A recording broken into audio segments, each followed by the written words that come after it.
Di sini saya akan menjelaskan mengenai teori ledakan tetap.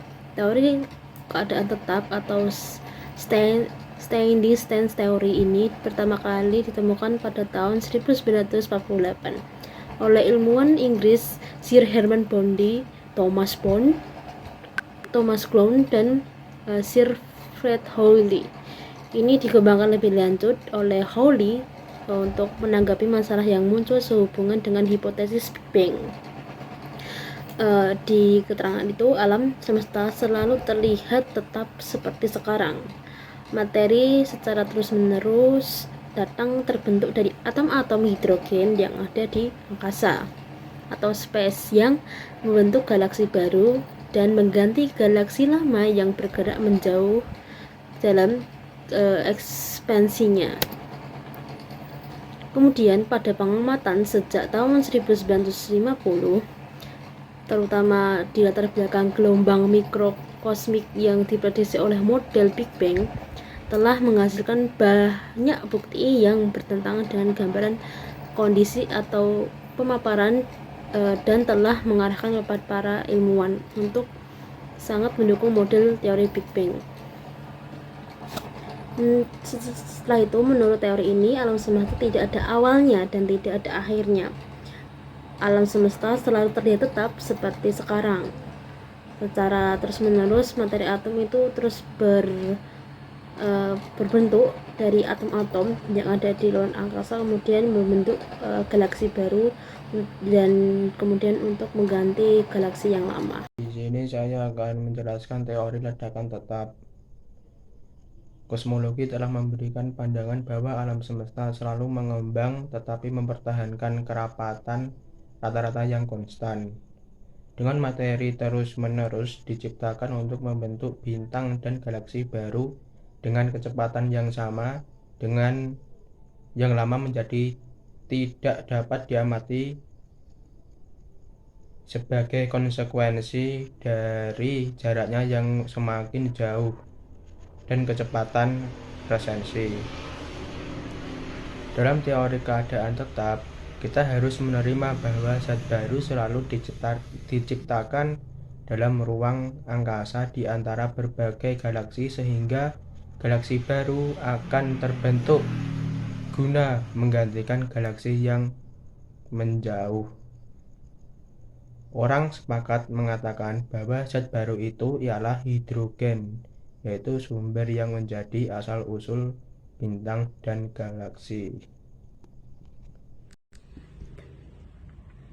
Teori zat yang tidak dapat diciptakan atau dihilangkan, tetapi hanyalah dapat diubah menjadi jenis zat lain atau dirubah menjadi sebuah energi. Sebaliknya, sukar juga dapat menyanggah secara langsung pencipta berkesinambungan, sebab jumlah zat menurut teori keadaan tetap sangat lambat. Bertambahnya kira-kira 1 atom setiap 1000 juta tahun dalam satu volume ruang angkasa.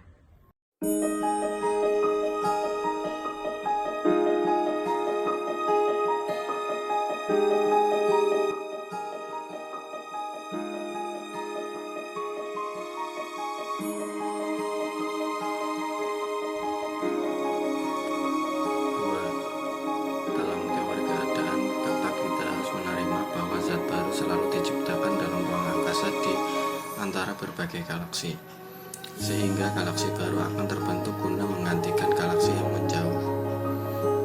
Orang sepakat bahwa zat yang merupakan asal mula bintang dan galaksi tersebut adalah hidrogen. 3 dapat diuji secara empiris melalui observasi kosmologi seperti redshift dan distribusi radiasi latar belakang kosmik. Ahli astronomi Inggris Hoyle menerangkan bahwa jagat raya tidaklah sama dengan ruang angkasa, dan asas kosmologi merupakan dasar teori ini. Asas kosmologi diperluas demikian rupa sehingga menjadi sempurna dan tak bergantung pada sejarah tertentu. Kemudian di sini saya akan menjelaskan mengenai kelemahan teori ledakan tetap. Yang pertama, ada teori ledakan tetap menyatakan bahwa keadaan alam semesta ini tidak pernah berubah, selalu beragam dalam hal rapat, massa, gravitasi, suhu, dan lain-lain. Setelah penemuan bukti alam semesta memulai, teori ini mulai runtuh karena ternyata terjadi pengembangan alam semesta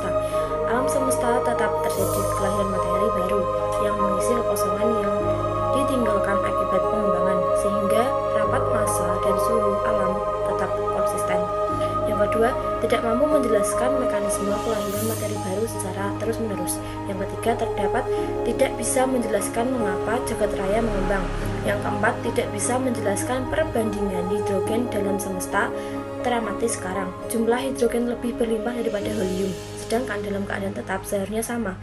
Yang kelima, tidak bisa menjelaskan perbandingan hidrogen dalam semesta teramati sekarang. Jumlah hidrogen lebih berlimpah daripada helium, sedangkan dalam keadaan tetap seharusnya sama. Yang keenam, teori ini diterima secara skeptis oleh beberapa ahli yang lain, sebab dalam hal itu melanggar salah satu hukum dasar fisika, yaitu hukum kekalahan zat. Zat tidak terciptakan atau dihilangkan, tetapi hanya dapat diubah menjadi jenis zat lain atau menjadi energi.